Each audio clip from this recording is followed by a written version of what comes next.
हे भगवान, आप तो जगत की माता हो, जगत के पिता हो, क्या मांगू मैं आपसे? आपसे क्या मांगू? जगत के माता और पिता आप हो। जिस परमात्मा ने इतना सारा शरीर दिया, उस प्रभु के बारे में मुझे कुछ मांगना, प्रभु से कुछ मांगना अनुचित होगा? देणे हा जीव दिला दान, तयाची करारी चिंतन।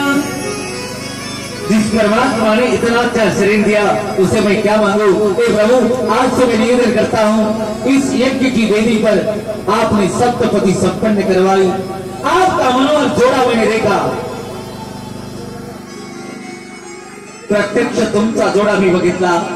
तुम्ही माझे वडील आणि आई आहात, भगवान विष्णूची आई वडील आहात।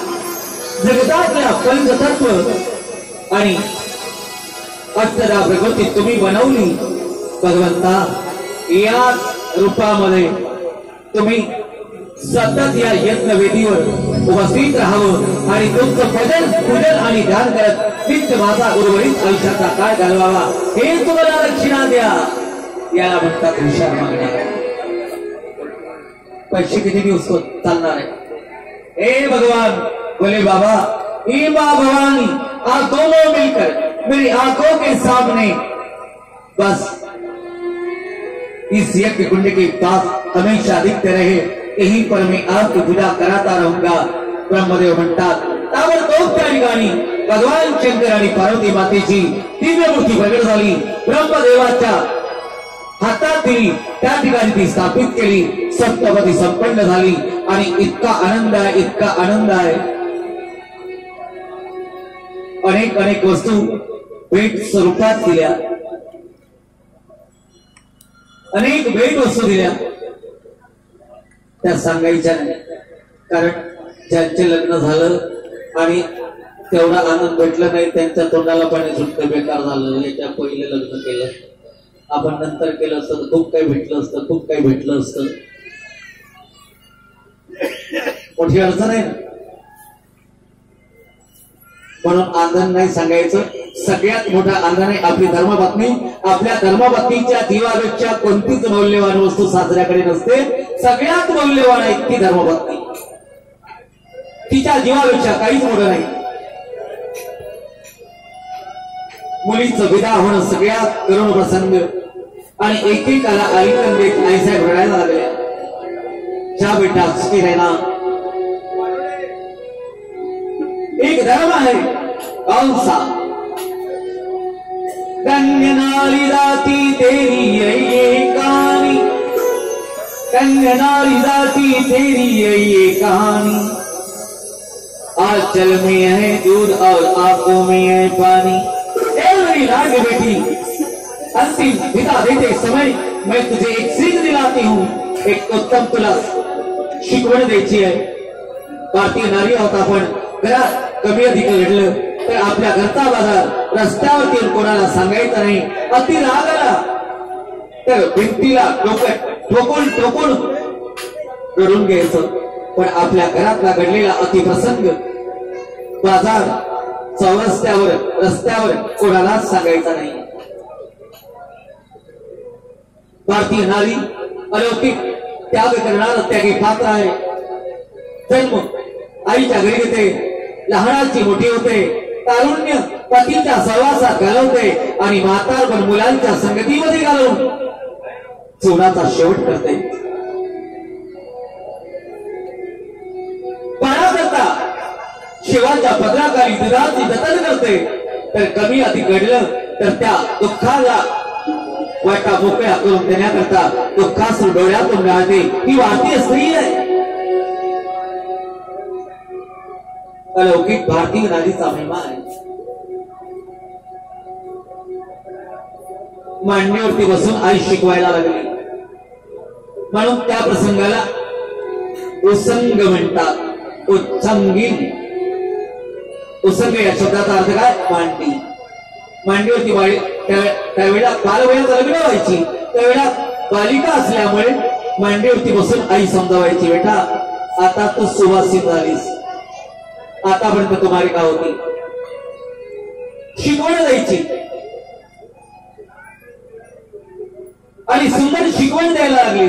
आई करेऊ सदा शंकरी पद पूजा, करेऊ सदा शंकरी पद पूजा, करेऊ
आगमन झाल्याकडे एकदा टाळी वाजून स्वागत करून देऊ दीपक दादा.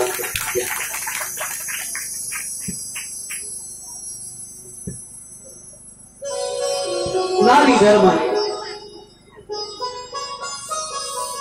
नारी धर्म देवन दूता भारतीय नारी कथा संगीच्या वेळा प्रत्येकाने शिकवण द्यायची. हा प्रसंग प्रत्येक मुलीने लग्नाच्या आधी ऐकायचा, लग्नाच्या वेळेला ऐकायचा. जी मुलगी हा लग्नाच्या वेळेला कथा प्रसंग ऐकते तिच्या लग्नामध्ये कोणतेही विघ्न येत नाही.